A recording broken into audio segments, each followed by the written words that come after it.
5. 5, 4, 3, 2. Bienvenidos, bienvenidas, bienvenides a un episodio más de Filosofía. A Todo Rocks. Hoy en este episodio vamos a hablar de un tema muy trascendente, un tema que escogí yo, no lo escogió Rox.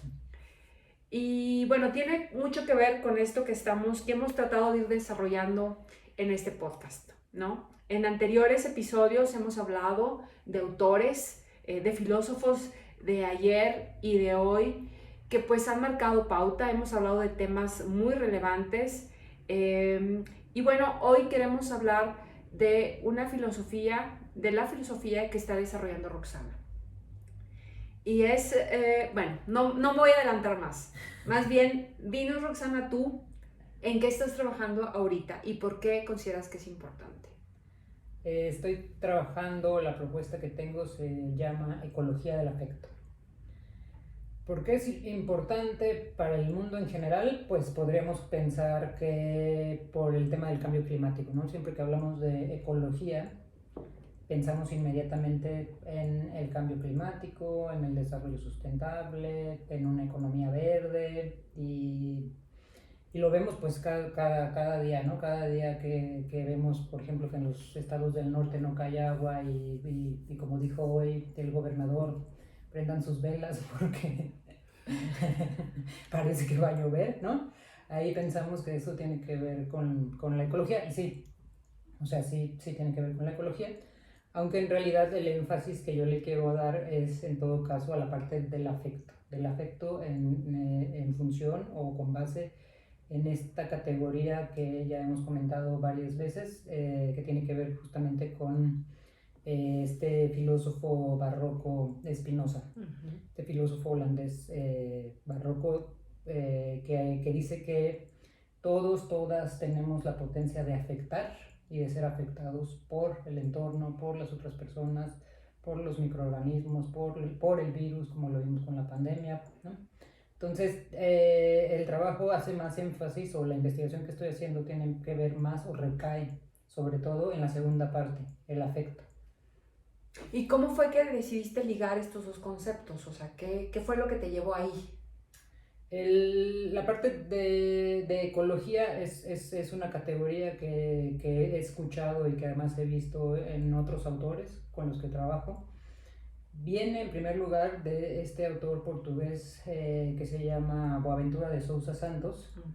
Y Boaventura, que tiene todo un trabajo, pongámoslo en la escuela decolonial, que es la escuela que estudia los países que fueron colonizados por Europa y el estudio de lo decolonial tiene que ver precisamente con cómo se fueron construyendo como sociedades, como ciudadanías, como gobiernos, a partir sí o sí fuerte de una herencia de romper con la cultura, con la religión, con la comida, con la forma de pensar que estaba antes de que fueran conquistados. Y eso le llama epistemicidio.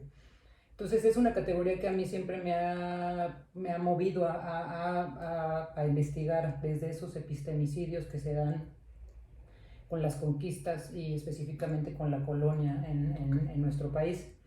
Y este mismo autor que propone esta categoría de epistemicidio, que si lo entendemos es digamos, el asesinato del conocimiento que existía antes de la conquista. ¿Sí? Este mismo autor, Boaventura de Sousa Santos, propone otra categoría que se llama epistemologías del sur. Y estas epistemologías del sur tienen que ver como vamos a entrarle a ver qué es lo que se está haciendo desde el sur, en este globo terráqueo que está bien dividido. Norte es como los países desarrollados y sur son los países en lo que se ha llamado muchas veces en vías de desarrollo o tercermundistas. Y casi siempre todo el conocimiento científico, filosófico, se centra en los países del norte. Pero se centra también por una cuestión de colonialismo histórico. Sí. Entonces lo que propone este autor junto con otros, es un autor que todavía está vivo, que estuvo recientemente aquí en México, Lo que propone este autor, como otros, como Enrique Dussel, es justamente, bueno, ¿y qué es lo que está haciendo el sur? ¿O qué es lo que ha estado haciendo el sur en términos de conocimiento? ¿Y cómo vamos a conocer eso que se está haciendo desde el sur? Entonces esta es otra categoría, y la que a mí me interesa para los términos de la investigación es precisamente la ecología. Entonces Boaventura dice, hay una ecología de los saberes, que tiene que ver justamente con esta epistemología del sur y tiene que ver justamente con estos epistemicidios. Entonces lo que plantea Boaventura en función de eso es, esta ecología de los saberes tiene que ver con deslindarse de la cientificidad que ha prevalecido en el mundo, y que esa cientificidad ha hecho que cuestiones como muy de nuestro cotidiano sean descartadas, porque no tienen en teoría la rigurosidad académica que deberían de tener en términos de los países del norte. Claro, ellos dictando esa rigurosidad académica. Exacto, o científica, ¿no? Entonces, de ahí tomo la parte de ecología. Y tomo la parte del afecto, pues, de Spinoza. Y aquí es importante también como deslindar la ecología de los saberes de la economía del saber, que la economía del saber la entiendo como el empresario de sí mismo, ¿no? Esto que nos ha metido el neoliberalismo en todos los poros de la piel, ¿no? Tienes que ser siempre el empresario de sí mismo, ¿no? Y de ahí se desprende toda la cosa de los emprendedurismos, como se diga, ¿no? Sí, emprendedurismo. Ajá, pero que son emprendedurismos muchas veces que están dentro de la legalidad económica y que pagan impuestos, pero que la mayoría de estos emprendedurismos sabemos que conforman la economía informal de este país. Entonces ahí también hay que tener mucho cuidado con esta economía del saber basada en esos emprendedurismos a veces muy mal entendidos, y que generan a su vez otro tipo de negocios también como muy, desde mi perspectiva, muchas veces perversos, ¿no? Claro. Entonces ahí está dividida, ¿no? Por dos categorías con las que estoy trabajando. Por un lado, la ecología la tomo específicamente de Boaventura. No la tomo de lo que es como tal la disciplina de la ecología, aunque sí considero que tiene que ver con, cuando estamos hablando del afecto, tiene que ver con el afecto, el cuidado del afecto. Pero más me interesa como en esa línea de los saberes, de la epistemología, de proponer nuevas categorías de análisis con las que podamos trabajar. Y el afecto no en términos única y exclusivamente emocionales, sentimentales, sino en el afecto pensado en lo que a mí me afecta y en lo que yo afecto a lo otro, ¿no? O sea, en términos, por ejemplo, del cambio climático, cómo nuestra actividad industrial de consumo afecta al cambio climático, o sea, no en términos de lo emocional, sino en términos de lo práctico. Claro, no en términos del cariño, del afecto visto como cariño. Yo tienes todo mi afecto. Sí, no, más bien es cómo yo afecto al otro, ¿no? Es por ahí. Exacto. Cómo yo afecto al otro ser. Al otro ser, exacto. Cómo yo afecto a la naturaleza, cómo yo afecto a los animales, cómo yo afecto a los que están a mi alrededor, cómo yo afecto el consumo, cómo yo afecto la precarización laboral, ¿sí? Y entonces, ¿cuáles son las categorías que estás abarcando? Entiéndase categoría como las unidades de análisis, o cómo las podemos entender las categorías. Las categorías para mí son las que por un lado te permiten hacer conocimiento, no nuevo conocimiento, pero te permiten hacer un conocimiento adecuado al momento, adecuado a la realidad, adecuado al contexto. Digamos que las categorías son como los diferentes cajones del conocimiento, o cómo las podemos visualizar. Las categorías son como los diferentes eslabones de una misma cadena. O sea, la cadena se llama ecología del afecto. Cada una de las categorías sería un eslabón, es decir, no están aislados, no son cajones aislados, sino que son eslabones que uno te va llevando al otro y así sucesivamente hasta que puedas armar como una línea del conocimiento, ¿no?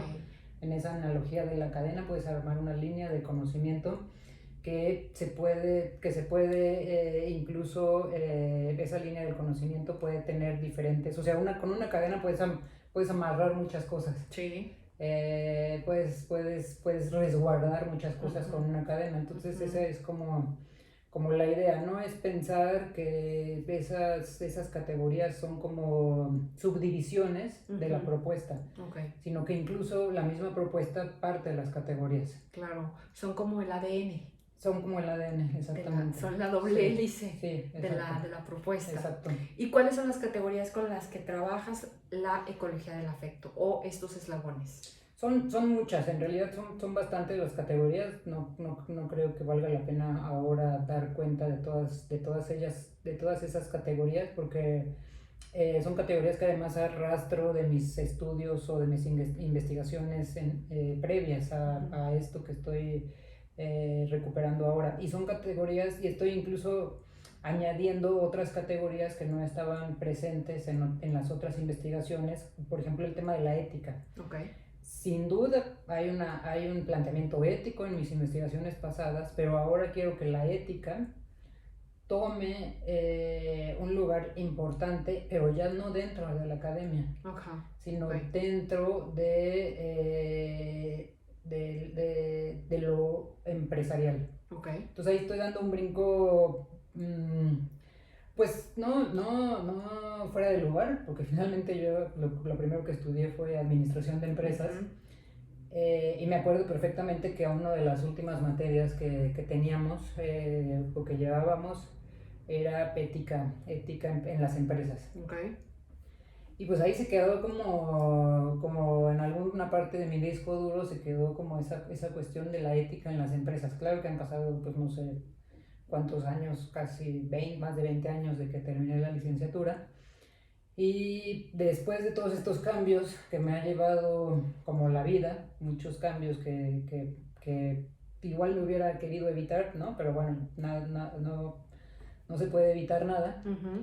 Me hacen pensar en que esta ética sí que tiene que atravesar, si realmente queremos afectar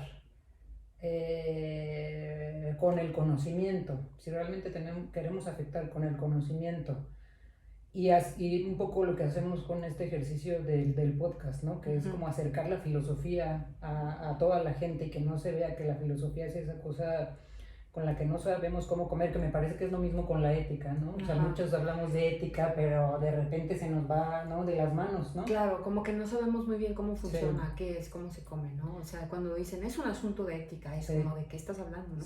¿A qué te estás refiriendo? ¿No? Sí, exacto, y que a veces se confunde la ética con la moral también. Que creo que eso ya más o menos lo expusimos en alguno de los podcasts de la primera temporada, de los episodios de la primera temporada. Entonces, la ética está tomando como un lugar muy, muy, muy importante en esta ecología del afecto, porque no podemos pensar en afectar al otro sin una ética. Y en este ejercicio también la intención es cómo llevamos esta ética a todos los ámbitos no solo de nuestro conocimiento. Un ejemplo para aplicar. Un ejemplo bien sencillo, aplicando esta categoría de la ética empresarial, insertándola en la categoría en la ecología del afecto. ¿Cómo sería un ejemplo? ¿Cómo sería aplicable? Por ejemplo, y esto que ya hemos comentado tú y yo en nuestras sesiones de comida o de tomar café, las dos hemos estado en posiciones o en puestos donde hemos tenido que coordinar el trabajo de otras personas. Ahí está la ética. Cuando tienes que coordinar el trabajo de otras personas que responden a situaciones particulares del desempeño de una actividad empresarial o pública, porque también tú has estado en la empresa privada y yo he estado en la administración pública, A través de la universidad, ¿no? A través de la universidad. Como, bueno, pero también cuando trabajé en el TEC, también tenía como un equipo de trabajo. No, pero me refiero que no es administración pública, sino es más bien administración de una universidad. Administración del conocimiento. Pública, ajá, porque son entidades públicas, la UACM es una entidad pública, ¿no? Sí. Pero es ese tipo de entidad pública, ¿no? De universidad. Sí, o sea, sí, de administración, digo administración pública porque terminamos siendo servidores públicos, nos guste o no, o sea, no es tan elegante, ¿no? No es más elegante decir que soy investigadora, soy servidora pública en realidad, o sea, porque me rige, ¿no? Me rige la legislación del servidor público. Sí. Pero sí tienes razón, sería como administración del conocimiento, de la gestión del conocimiento. Entonces, en esos dos casos, cuando hay más gente de por medio, ahí sin duda tenemos que pensar en una ética. Que lo podemos pensar como en ciertos principios, ¿no? Principios que creo que tú y yo los aplicamos en algún momento, que era, o yo se los decía así a la gente que estaba conmigo cuando estaba en la coordinación del colegio, en la universidad donde trabajo. Sé que tienen una vida, ¿no? Y está muy bien que tengan una vida personal, que tengan alguien que las espera en su casa. No es necesario que estén aquí calentando el asiento 8 horas. Claro. Y si pueden hacer trabajo desde su casa, algunas tenían una situación complicada con sus hijas. Si es necesario que estén en su casa y desde su casa, previo incluso a que pasara el home office, ¿no? Sí, claro, a la pandemia que desarrolló el home office. Sí, si es necesario que estén trabajando desde su casa, pues mientras cumplan con la entrega en los tiempos que lo necesitamos para el colegio, para que funcione el colegio. Claro. Que estoy hablando que es un colegio que en este momento tenía alrededor de 500 profesores, ¿no? de varias licenciaturas y no sé cuántos estudiantes, creo que eran como 18,000, no sé cuántos estudiantes, y había una contratación de profesores de asignatura inmensa y éramos 6 las que estábamos ahí en la coordinación del colegio. Era mucho el trabajo. Era mucho el trabajo para la cantidad de gente, ¿no? Entonces, no, la ética o el principio que les proponía era no se quemen, o sea, no se quemen. Claro. El trabajo sí va a salir, porque cada semestre tiene que salir. Claro. Pero no se quemen y no hagan como que están trabajando aquí. Prefiero que estén en su casa resolviendo lo que tengan que resolver para ustedes, que ustedes estén bien, estén tranquilas, a que estén aquí esperando que pasen las 8 horas para irse corriendo a su casa y que el trabajo, uno, no sea el que les gusta, y dos, se terminen quemando por ejemplo, cierre de semestre, que había que hacer la planeación del siguiente semestre y no sé cuántos miles de grupos teníamos teníamos que planear para el siguiente semestre. Eso es aplicar la ética con el otro, y eso es justamente la ecología del afecto. Sí. Que es pensar cómo la ética que yo manejo impacta al otro. Ese es el afecto, ¿no? Sí, ese es el afectar, exacto, ¿no? Exacto. ¿No? Ok, entonces así es como podríamos concretar esta parte ética con la ecología del afecto. Sí, y que a mí me da mucha satisfacción que yo terminé la coordinación en el 2015 y ese mismo esquema sigue funcionando porque las personas que se quedan, nosotros como coordinadores estamos de paso, las personas que están de fijo en esos puestos pues se quedan. Claro. Entonces ellas se dieron cuenta que funcionaba así. Claro. Entonces cada que llegaba un coordinador o coordinadora nueva, ellas eran las que tomaban, porque son además puras mujeres en el colegio. Entonces ellas toman la iniciativa y le dicen, mira, la cosa funciona así. Claro. Ustedes vienen de paso, nosotros ya sabemos lo que tenemos que hacer. Aquí nos quedamos. Aquí nos vamos a quedar. Y entonces esta es nuestra dinámica. Y hasta ahora no ha habido un coordinador o coordinadora que haya querido cambiar el sistema de trabajo. Entonces sí me da como mucha satisfacción porque algo que en su momento no estaba o no lo tenía tan consciente que podía impactar de esa forma. Claro. Ahora, a 7 años que dejé la coordinación del colegio, me da una gran satisfacción pensar que sí es posible, en términos tanto de la ecología del afecto y en particular en términos de la ética del trabajo, hacer esos pequeños, grandes movimientos. Claro. La ética es una de las categorías. Has comentado que hay muchas más, ¿no? Comenta otras dos que tú consideres, digo, yo sé que todas son relevantes, pero otras dos que nos puedan también ejemplificar cómo funciona la ecología del afecto, otras dos categorías. Bueno, voy a pensar en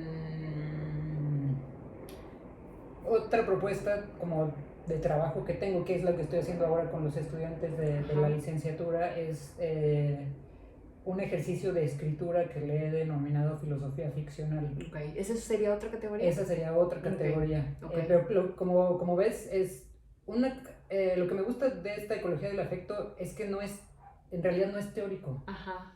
En realidad es mucho más en la práctica, ¿no? Claro. Y sobre la práctica voy haciendo la prueba y el error, ¿no? Voy ajustando. Entonces, sí, claro, si ese eslabón entra, sí. ¿No?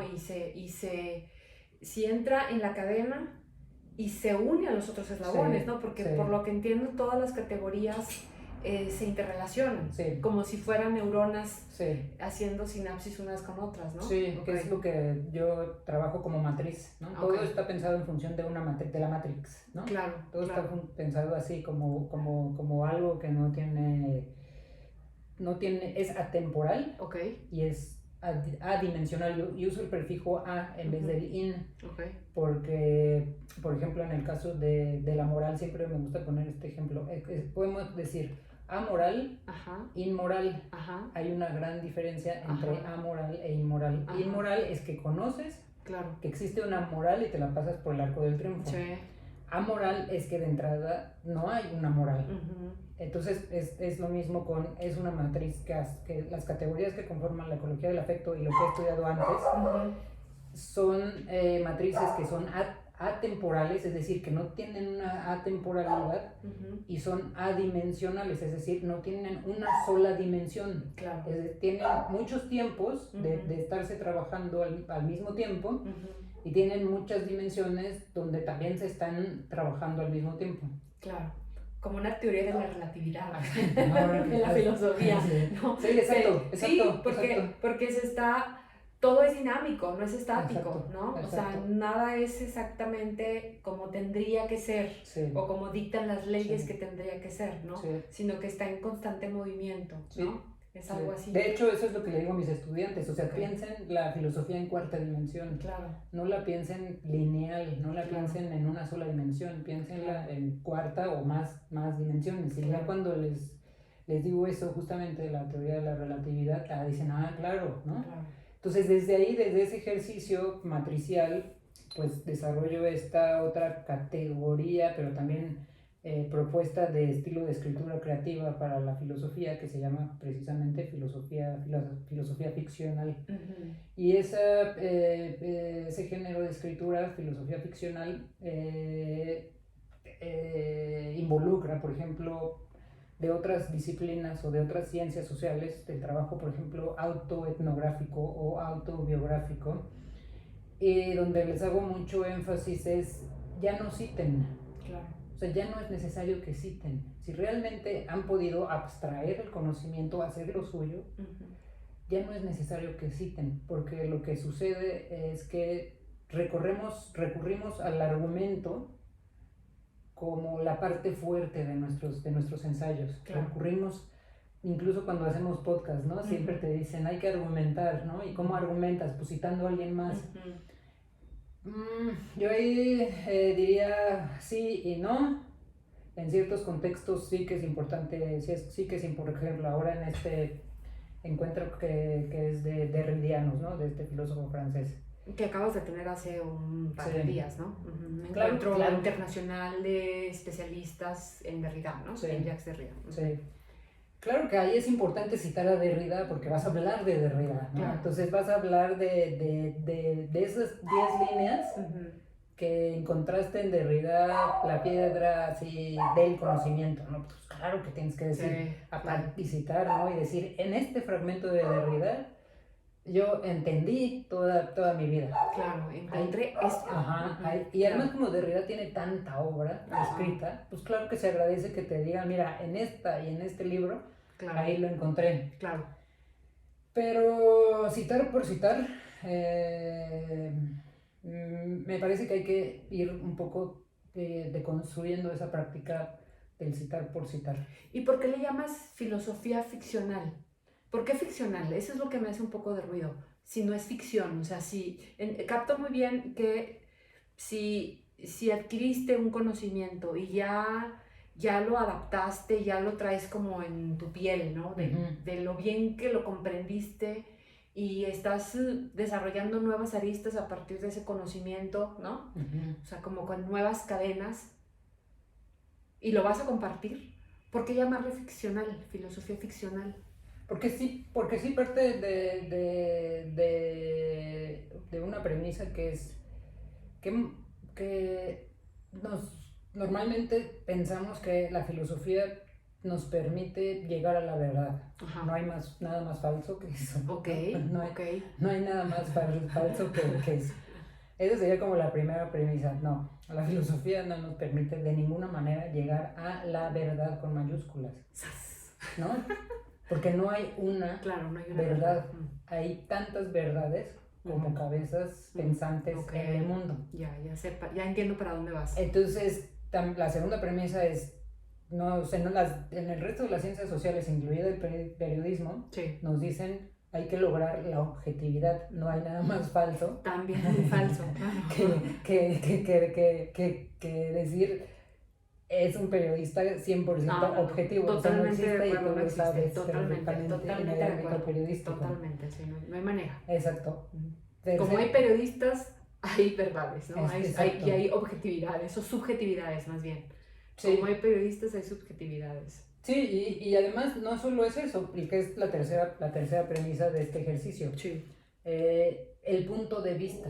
O sea, el punto de vista es el encuadre. Claro. Del que tú quieras dar cuenta de lo que estás observando, incluso en periodismo, ¿no? Claro, en periodismo son las 4 o 5 preguntas, ¿no? Que tiene que hacer un periodista. Sí, así es. Las preguntas básicas. ¿Cuáles son las preguntas básicas? ¿Qué, quién, cuándo, cómo, dónde y por qué? Exacto. ¿Qué, quién, cuándo, cómo y dónde y por qué? Okay. Esas preguntas, aunque intenten ser muy cerradas, tienen un punto de vista. Claro. O hay una perspectiva que quieres, ¿no? Dar cuenta de. Claro. Entonces lo mismo nos pasa a nosotros en la filosofía y en el ensayo, sea de cualquier tipo.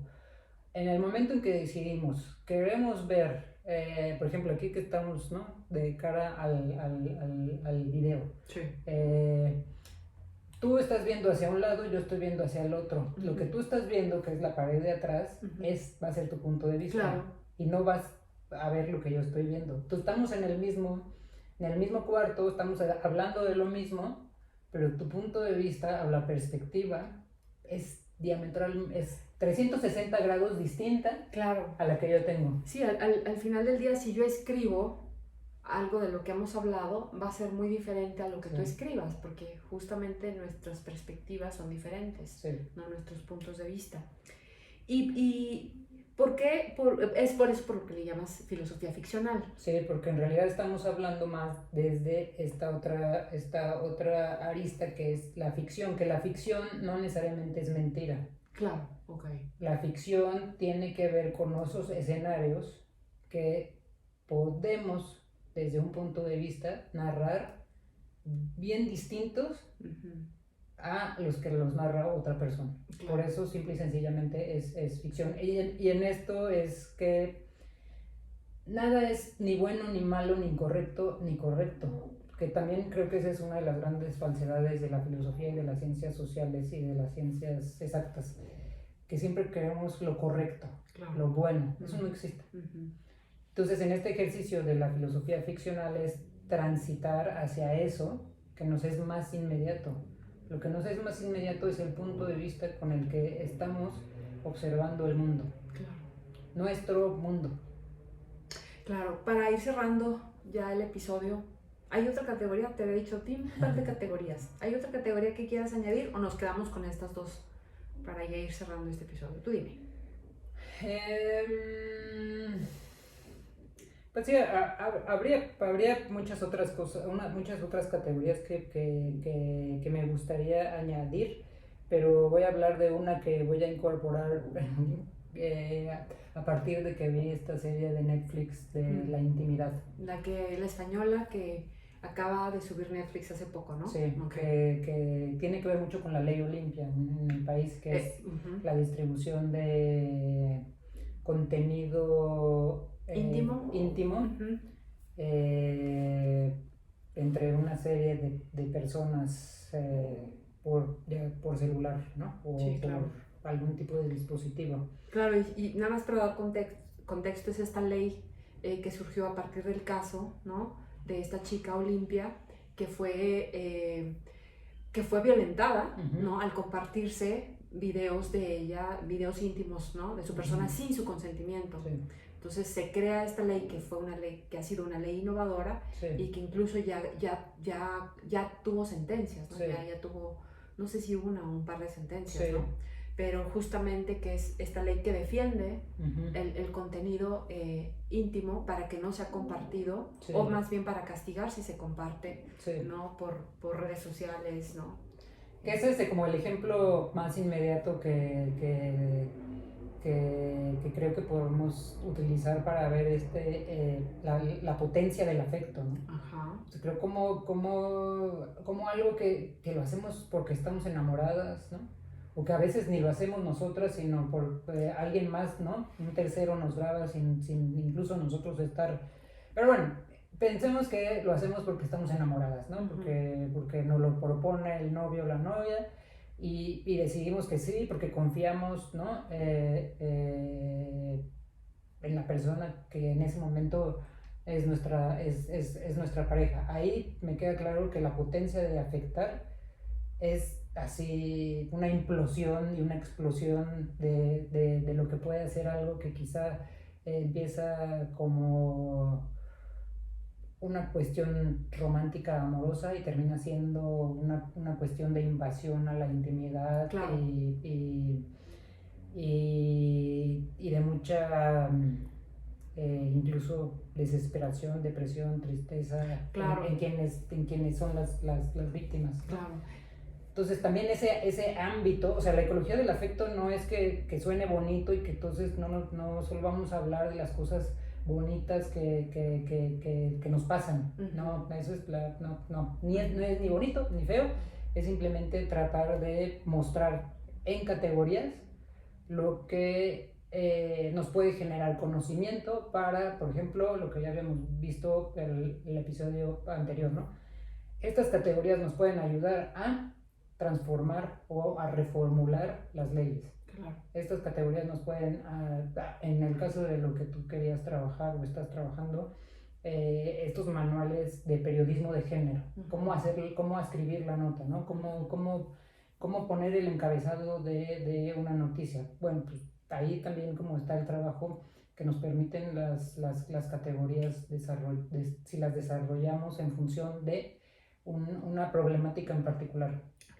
Sí, por una parte sí, creo que es clave esto que acabas de decir de la potencia de afectar, uh-huh. ¿no? Es como si yo tengo un video, uh-huh. ¿no? que recibo, sí. y que revela la intimidad, sí. de una persona. Al pensar en esto, de la potencia de afectar, digo, ¿qué tanto voy a afectar si sí. lo comparto? ¿No? Sí. ¿Va por ahí? Exacto, es eso, ¿verdad? Exacto. Muy bien, entonces creo que ahí queda muy, sí. muy claro. Pero ¿cuál es la categoría? O sea, ¿cuál es la categoría que quieres trabajar a partir de este concepto, ¿no? De esta invasión a la intimidad, uh-huh. de esta serie española? ¿Cuál es el nombre? ¿Cómo enuncias esta categoría? Pues esta categoría la enuncio como lo colectivo. Okay. O sea, lo colectivo es una categoría que nos da para restar y para sumar en la potencia de afectar. Okay. Y en este ejemplo de esta serie se ven ambos casos, ¿no? Lo colectivo nos resta en el momento en que la gente empieza a compartir un video. Uh-huh. Ahí resta, ¿no? Claro. En esta potencia de afectar. Claro. Y lo colectivo de las redes que pueden tejer las víctimas es lo que nos hay de apoyo. Redes de apoyo, de acompañamiento. Uh-huh. Es lo que suma a esta ecología también del afecto, ¿no? Entonces, lo colectivo también es que eso lo pongo en términos de lo colectivo, pero es una categoría más complicada que se llama comunidades revocadas, que es una categoría que recupero de otro filósofo francés.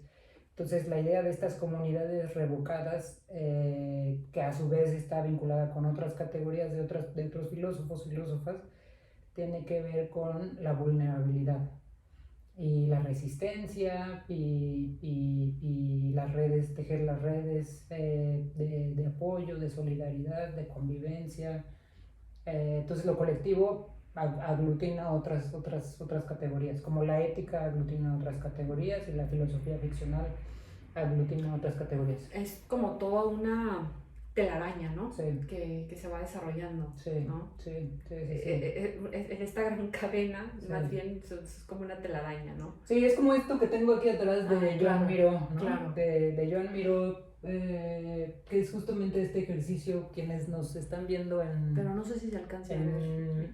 Bueno, voy a subir una foto para que se vea. Sí. O sea, esto que tengo aquí atrás es, por eso lo tengo, ¿no? Porque es justamente lo que me permite pensar de esa forma. Claro. Y todo está conectado. Y ahí, en lugar de Joan Miró, sería la ecología del afecto. Sería la ecología del afecto. Y y ahora sí, ya para ir cerrando, nada más tengo una duda, Rox.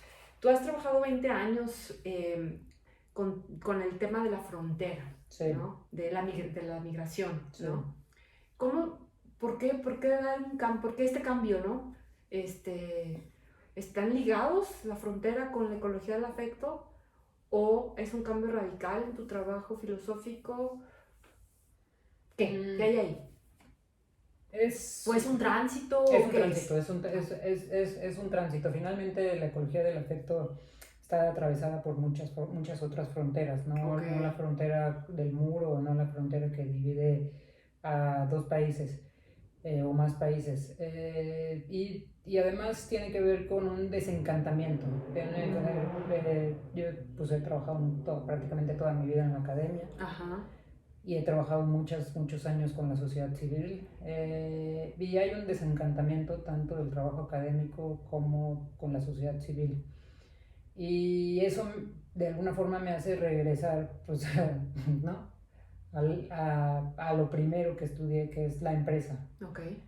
Y ese desencantamiento me hace ver que quizá el cambio utópico, idealista, romántico de esa estudiante universitaria que decía que nunca iba a trabajar en una empresa porque no quería que la explotaran y no quería explotar, o sea, ahí viene la ecología del afecto, desde ahí, ¿no? viene, claro. Muchos años después, ¿no? Claro. La potencia de afectar y de ser afectada. Claro. Me doy cuenta que pues donde hay que afectar es en el cotidiano, donde hay que incomodar es en el cotidiano. No en la teoría, no en las buenas intenciones de la sociedad civil, que el alcance que puede tener tanto la teoría como la sociedad civil realmente es mínimo, comparado al alcance que puede tener, sí, un empresario o empresaria, un emprendedor, una emprendedora realmente se interesa por el tema del bienestar de sus colegas, ¿no? Claro. de sus compañeros de trabajo. Ahí realmente es donde se ve el cambio. Como se ven las leyes, ¿no? Como se ven las leyes, claro. Exactamente. Entonces creo que ese desencantamiento de ver que realmente mis aportaciones intelectuales no tenían mucho más alcance que publicar libros, que me entrevisten, que pueda platicar con un grupo muy reducido de personas de lo que estoy pensando, pues me hace llevar como a decir, no, o sea, ya no quiero seguir por esta línea, porque es seguir enrizando el rizo de algo que realmente en la práctica cada vez está peor, el tema de las personas que atraviesan el país o el mundo en busca de mejores oportunidades, ¿no? Y cada vez se genera más riqueza a partir de lo que esas personas dejan en los países. Entonces dije, pues, o sea, no estoy siendo congruente con lo que en algún momento dije no iba a ser, y yo estoy alimentando la industria del fenómeno migratorio y del fenómeno fronterizo. Entonces, al darme cuenta de esa situación, pues decidí que quería regresar un poco a los inicios de lo que fue, ¿no?, mi primera apuesta universitaria. Okay. Y es pues lo que estamos haciendo ahora. ¿Algo más, Rox, que desees agregar ya para cerrar ahora sí este episodio? No. Creo que este episodio me ha ayudado también a tener más claridad de lo que quiero hacer para unos años más.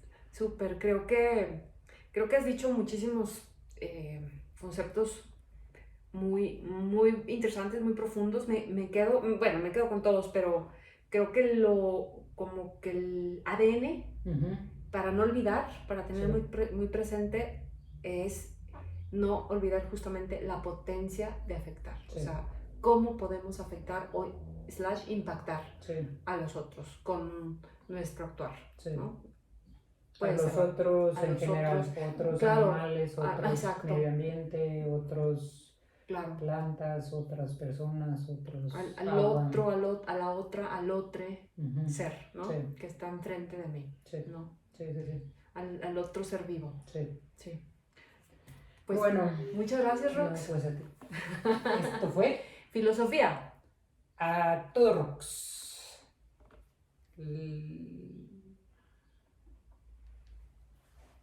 Ay.